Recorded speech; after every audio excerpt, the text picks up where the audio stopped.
ஃபாஸ்டாக்ல Paytm payment bank எடுத்துட்டாங்களா? ஆமாங்க. So நம்ம இன்னைக்கு வீடியோல என்ன பார்க்க போறோம்னா ஃபுல் அண்ட் ஃபுல் பேடிஎம் பத்தி மட்டும் தான் பார்க்க போறோம். So welcome back to my channel. நான் உங்க நிஷா ஜாராம். ஸோ பேடிஎம் பொறுத்த வரைக்கும் இது ஒரு டாக் ஆஃப் த டவுனா இருக்கு ஒரு 2 வீக்ஸாவே. So let us just go in detail like என்னதான் நடந்துச்சு அப்படின்னு.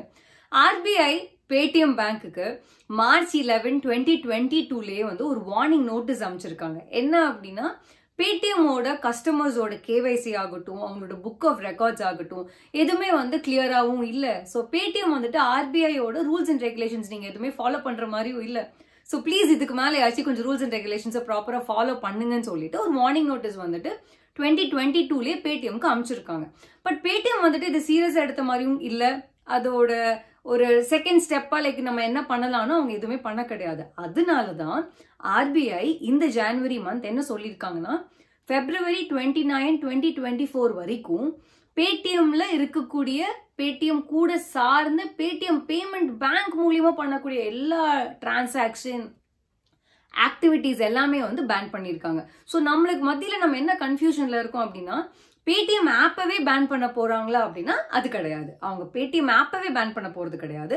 பேடிஎம்ல இருக்கிற பேடிஎம் பேமெண்ட் பேங்க் மூலியமா நம்ம என்னெல்லாம் டிரான்சாக்ஷன்ஸ் பண்றோம், ஃபார் எக்ஸாம்பிள் நம்ம ஃபாஸ்டாக் யூஸ் பண்றோம், ஸோ இதெல்லாம் வந்து நம்மளால யூஸ் பண்ண முடியாது. ஸோ டாப் மோஸ்ட் அஃபெக்ட் ஆகுறவங்க யாரு அப்படின்னு லைக் என்னோட ஒப்பீனியன்ல கேட்டுட்டீங்கன்னா, like it is going to be FASTag people. So FASTag வந்துட்டு முக்காவாசி பேர் they are using only Paytm bank. So அந்த மாதிரி ஆட்கள் என்ன பண்ணலாம்னா, there's nothing to worry.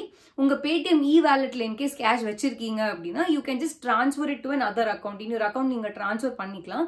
அப்படி இல்லைன்னா February 29th முடிஞ்சு அது நீங்க யூஸ் பண்ணி you can just complete it. இல்ல ரொம்ப அதிகமா இருக்குன்னா இட்ஸ் பெட்டர் டு ட்ரான்ஸ்ஃபர். அது மட்டும் இல்லாம February 29th இ வேலெட்டை வந்து கம்ப்ளீட் பண்ணி ஆகணும்னு சொல்லிட்டு ஆர்பிஐ வந்து எந்த ஒரு கைட்லைன்ஸுமே கொடுக்க கிடையாது. So we are safer on that point.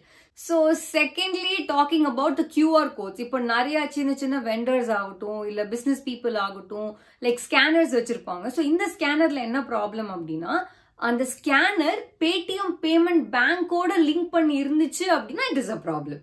So நீங்க என்ன பண்ணலாம் அப்படின்னா, அதை நீங்க டீலிங்க் பண்ணிட்டு வேற ஒரு பேங்கோட நீங்க அதை லிங்க் பண்ணிக்கலாம். ஸோ இதுல நீங்க என்ன கவனமா இருக்கணும்னா, உங்க கியூஆர் கோடு வந்துட்டு பேடிஎம் பேங்கோட கனெக்ட் ஆகாம இருக்கணும். அப்படி கனெக்ட் ஆகாம இருந்துச்சு அப்படின்னா like you are on the safer side. Paytm பத்தி பார்க்கணும் அப்படின்னா, பேடிஎம் வந்துட்டு லைக் அவங்க மார்க்கெட்ல 2010 வந்திருக்காங்க. ஸோ 2010 வந்துட்டு லைக் 6 years அப்படியே இருந்திருக்காங்க. ஸோ நம்மளே வந்துட்டு இந்த டிஜிட்டலைசேஷனுங்கிற ஒரு கான்செப்ட் வந்ததுக்கு அப்புறம் like we are very familiarise to இந்த பேடிஎம், கூகுள் பே, ஃபோன்பே இந்த மாதிரி விஷயங்கள் எல்லாமே வந்து நம்ம டிமானிட்டைசேஷன் ஆனதுக்கு அப்புறம் தான் நம்மளுக்கு ரொம்ப ஃபெமிலியர் ஆச்சு இந்த மாதிரி அப்ளிகேஷன்ஸ் எல்லாமே. ஸோ பேடிஎம் மட்டும் கிடையாது, இந்த மாதிரி நிறைய அப்ளிகேஷன்ஸ் அப்போதான் it was their peak point அது. ஸோ அதுக்கப்புறம் தான் வந்துட்டு லைக் நிறைய மணி லாண்ட்ரிங் வந்து பேடிஎம்ல நடக்குது. ஒரு கஸ்டமரோட கேவைசியே இன்னொரு கஸ்டமரும் யூஸ் பண்றாங்க. ஸோ இந்த மாதிரி நிறைய கம்ப்ளைண்ட்ஸ் வந்ததுக்கு அப்புறம் தான் ஆர்பிஐ வந்துட்டு ரொம்ப ஸ்டப்பனான இந்த டிசிஷனை எடுத்திருக்காங்க நான் நினைக்கிறேன். ஸோ இந்த வீடியோ ரொம்பவுமே யூஸ்ஃபுல்லா இருக்கும் நான் நினைக்கிறேன். ஸோ உங்க ஃப்ரெண்ட்ஸ் யாரெல்லாம் பேடிஎம் யூஸ் பண்றாங்களோ ஸோ அவங்க எல்லாத்துக்குமே இந்த வீடியோவை ஷேர் பண்ணுங்க. And if you have not subscribe to my channel, kindly do subscribe. Thank you for வாட்சிங்.